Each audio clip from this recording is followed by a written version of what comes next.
కేవలం 10 కోట్ల రూపాయల పెట్టుబడి నేడు దాదాపు 1,00,000 కోట్ల విలువ. ఒక ప్రభుత్వ సంస్థ తీసుకున్న వ్యూహాత్మక నిర్ణయం దేశంలోనే అత్యంత విజయవంతమైన పెట్టుబడుల్లో ఒకటిగా నిలిచింది. టాటా గ్రూప్ కు చెందిన టైటాన్ కంపెనీ ఎదుగుదల వెనుక తమిళనాడు ప్రభుత్వ సంస్థ టిట్కో పోషించిన పాత్ర ఇప్పుడు మరోసారి చర్చనీయాంశంగా మారింది. అమెజాన్ ప్రైమ్ లో విడుదలైన made in India A Titan story నేపథ్యంలో టాటా బ్రాండ్ వెనుక దాగి ఉన్న తమిళనాడు విజయగాథ ఏంటో ఈ కథనంలో చూద్దాం. 1984 దేశంలో లైసెన్స్ రాజ్ హవా కొనసాగుతున్న కాలం. గడియారాల తయారీ అంటే కేంద్ర ప్రభుత్వ అనుమతులు, దిగుమతి క్లియరెన్సులు, విదేశీ సాంకేతికతకు ఆమోదాలు తప్పనిసరి. అప్పట్లో మార్కెట్ మొత్తాన్ని హెచ్ఎంటీ ఆధిపత్యం చలాయిస్తోంది. అలాంటి సమయంలో కొత్తగా గడియారాల తయారీ రంగంలోకి రావాలని టాటా గ్రూప్ నిర్ణయించింది. అయితే ప్రాజెక్టును ముందుకు తీసుకువెళ్లేందుకు Tamil Nadu industrial development corporation TIDCO భాగస్వామిగా ముందుకొచ్చింది. టాటాల దగ్గర పెట్టుబడి, బ్రాండ్ ఇమేజ్, అంతర్జాతీయ సంబంధాలు ఉంటే టిట్కో భూమి, ప్రభుత్వ అనుమతులు, మౌలిక సదుపాయాలు సమకూర్చింది. ఈ రెండు శక్తులు కలిసి ఉమ్మడి సంస్థ ఏర్పాటైంది. టాటా ఇండస్ట్రీస్. తమిళనాడు పేర్ల మొదటి అక్షరాలతో టైటాన్ అనే పేరు వచ్చింది.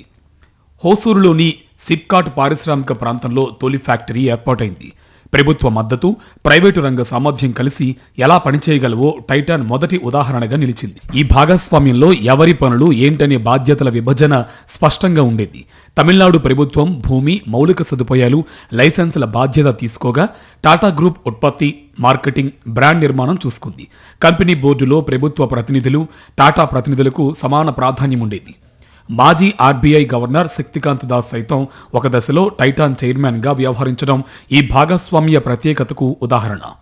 భారత మార్కెట్ ఇంకా మెకానికల్ వాచ్లకి అలవాటైన సమయంలో టైటాన్ మాత్రం క్వార్జ్ టెక్నాలజీపై భారీగా పెట్టుబడి పెట్టింది. టైటాన్ ఫ్యాక్టరీ బెంగళూరుకు సమీపంలో ఉండడంతో అక్కడ హెచ్ఎంటీలో పనిచేసిన అనుభవజ్ఞులైన ఇంజనీర్లు, సాంకేతిక నిపుణులను సంస్థ ఆకర్షించింది. టైటాన్ వ్యవస్థాపకుల్లో ఒకరైన జెరెగ్జస్ దేశాయ్ ఉత్పత్తి నాణ్యత నుంచి ప్రకటనల వరకు ప్రతి అంశంపై ప్రత్యేక శ్రద్ధ చూపించారు. ఫలితంగా కంపెనీ మొదటి ఏడాదిలోనే లాభాల్లోకి వచ్చింది. టైటాన్ విజయం కేవలం గడియారాలకే పరిమితం కాలేదు. హోసూరు ప్రాంత ఆర్థిక వ్యవస్థను పూర్తిగా మార్చేసింది.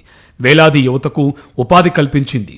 అనుబంధ పరిశ్రమలు, మెటీరియల్ సరఫరాదారులు, శిక్షణా కేంద్రాలు ఏర్పడ్డాయి. ఒక పరిశ్రమ వస్తే ఆ ప్రాంత అభివృద్ధి ఎలా జరుగుతుందో హోసూరు ఉదాహరణగా నిలిచింది. చిన్న పట్టణం నుంచి హోసూరు ఏకంగా దేశ పారిశ్రామిక మ్యాప్లో కీలక కేంద్రంగా ఎదిగింది. అయితే టైటాన్ కంపెనీలో అసలు మలుపు 1996లో వచ్చింది. బంగారు నగల రంగంలో తనిష్క్ బ్రాండ్ను ప్రారంభించింది. అప్పటి వరకు కుటుంబ నగల దుకాణాల ఆధిపత్యంలో ఉన్న మార్కెట్లో నాణ్యత, హోల్మార్క్ డిజైన్లతో కొత్త ప్రమాణాలను తీసుకొచ్చింది. తరువాత జోయా, మియా, కారట్లైన్ వంటి బ్రాండ్లతో విస్తరించింది. నేడు గడియారాల కంటే నగల వ్యాపారమే టైటాన్ ఆదాయానికి ప్రధాన ఆధారం. దీంతో కంపెనీ మార్కెట్ విలువ 1,00,000 కోట్ల రూపాయలకు చేరుకుంది. అయితే ఈ కథలో అత్యంత ఆసక్తికర అంశం టిట్కో తీసుకున్న నిర్ణయం. ప్రారంభ దశలో పెట్టిన వాటాలను విక్రయించకుండా తమిళనాడు సర్కార్ పెట్టుబడిని దశాబ్దాల పాటు కొనసాగించింది. ఐపీఓ వచ్చినా, ఆర్థిక సంస్కరణలు వచ్చినా, మార్కెట్ విలువ పెరిగినా వాటాను నిలబెట్టుకుంది. ప్రస్తుతం టైటాన్లో దాదాపు 28% వాటాతో టిట్కో అతిపెద్ద వాటాదారుల్లో ఒకటిగా ఉంది. కేవలం 10 కోట్ల రూపాయల లోపు పెట్టుబడి నేడు దాదాపు 1,00,000 కోట్ల రూపాయల విలువకు చేరింది. సరైన భాగస్వామిని ఎంచుకుని దీర్ఘకాల దృష్టితో పెట్టుబడి పెడితే ప్రభుత్వ రంగ సంస్థలు కూడా అసాధారణ ఫలితాలు సాధించగలవని టైటాన్ టిట్కో భాగస్వామ్యం నిరూపించింది.